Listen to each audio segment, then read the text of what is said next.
O efeito estufa é um fenômeno causado por gases, principalmente gás carbônico, clorofluorcarboneto, metano e óxido nitroso, que estão presentes na atmosfera desde a formação da Terra. São eles os responsáveis por absorver a radiação infravermelha vinda da Terra e permitir que a temperatura na superfície fique na média de 15 graus Celsius, como mostra o infográfico. Sem esses gases, a vida só seria viável para micróbios em regiões aquecidas por fontes geotermais. E aí a gente consegue ver no infográfico as consequências boas e más do efeito estufa. Então nós temos a radiação oriunda do Sol, que em parte é filtrada pela atmosfera, em parte é absorvida pela superfície da Terra e depois reemitida. E uma parte dessa radiação não consegue sair da atmosfera, ficando dentro da atmosfera e mantendo a Terra aquecida, no ponto ideal para que nós tenhamos vida. E aqui vale a pena uma observação. Por conta do aumento do efeito estufa, por conta da grande poluição, o aumento do buraco na camada de ozônio, que vem acontecendo nas últimas décadas, passou-se a falar muito dos cuidados para a redução do efeito estufa ou para o não aumento do efeito estufa.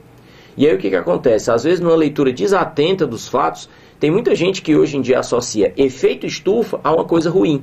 Mas entenda, é importante que se pontue isso. Nós dependemos do efeito estufa para que tenhamos vida na Terra com a biodiversidade da forma como a gente conhece.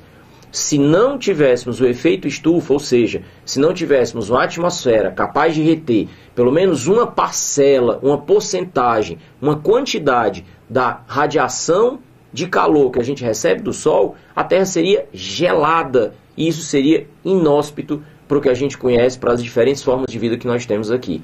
Então nós dependemos do efeito estufa para a manutenção da vida na Terra.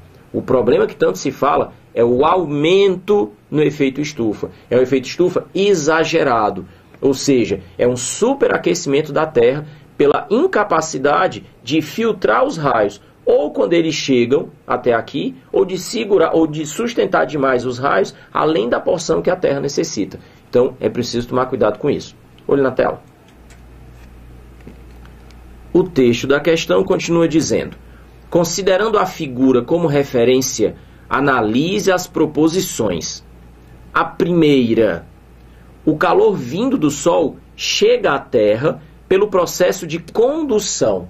Bom, aqui é necessário que a gente fique esperto. Duas coisas. Primeiro, queria que você observasse a figura, para a gente lembrar que o que separa o Sol e a Terra é o vácuo, ou seja, a ausência de matéria. Não existe sólido, não existe líquido e não existe gás no espaço que separa a Terra e o Sol. Dessa maneira, não tem como o calor se propagar ali, a não ser através de ondas eletromagnéticas, num processo que é chamado de irradiação. Enquanto que o processo de condução que foi indicado aí nessa proposição, ele faz referência à troca de calor quando você tem um meio sólido de propagação, onde o calor vai se propagando molécula a molécula.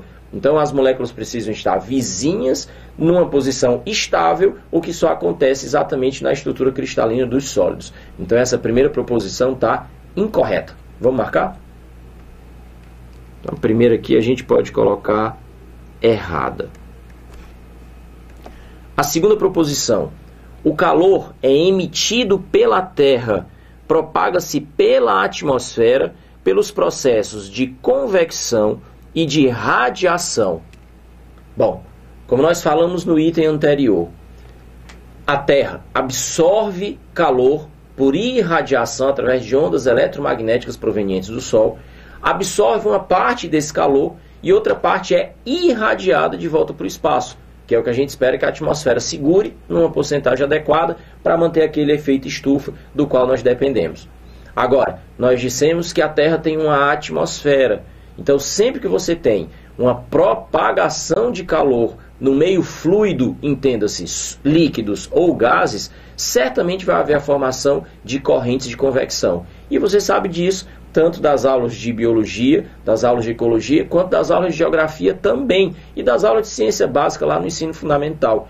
A formação dos ventos, as brisas litorâneas, as correntes de convecção marítimas, tudo isso depende da propagação de calor através das correntes de convecção. Então, para essa proposição, a gente vai ter que marcar correta.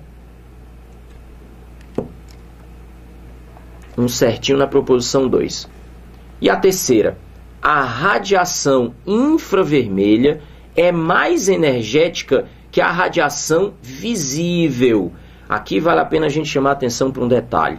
Quando a gente fala a radiação visível, está se fazendo referência à parte do espectro eletromagnético a qual o olho humano é sensível. Existe uma porção de luz que é visível, que é o que nós conhecemos como as cores. E aí nós temos, começando pelo violeta, perto do violeta nós temos azul, nós temos também verde, e depois isso vai passando para o amarelo, e nós temos tons diferentes de amarelo, até chegarmos no vermelho. Quando se fala em termos de frequência, a menor frequência, a frequência mínima visível aos olhos humanos é o vermelho. A frequência máxima que os olhos humanos conseguem enxergar é exatamente o correspondente ao violeta. Por isso que você conhece os chamados raios ultravioleta. E aí repara bem na palavra, que é uma questão de língua portuguesa. Quando se fala ultra, é um prefixo que significa superior. E a referência é exatamente por serem raios com frequência maior do que a maior frequência visível pelo olho humano. Da mesma forma, é muito comum que se escute a palavra infravermelho. E mais uma vez, uma questão de língua portuguesa. Quando se fala infra, esse é um prefixo que significa inferior. E isso significa, então, uma referência ao fato de serem ondas eletromagnéticas com uma frequência menor do que a menor frequência visível. Essa proposição fala sobre a radiação ser mais ou menos energética. E aí, grave. Para as ondas eletromagnéticas, a energia é diretamente proporcional à frequência. Então, observando o espectro eletromagnético, nós teríamos mais energia na radiação ultravioleta e menos energia na radiação infravermelha. E isso faz, certamente, com que a proposição 3 apareça como errada. Juntando, então, todas as nossas conclusões, nós tivemos como correta apenas a alternativa 2. Marcaríamos, então, a alternativa E. Apenas a proposição 2 é verdadeira.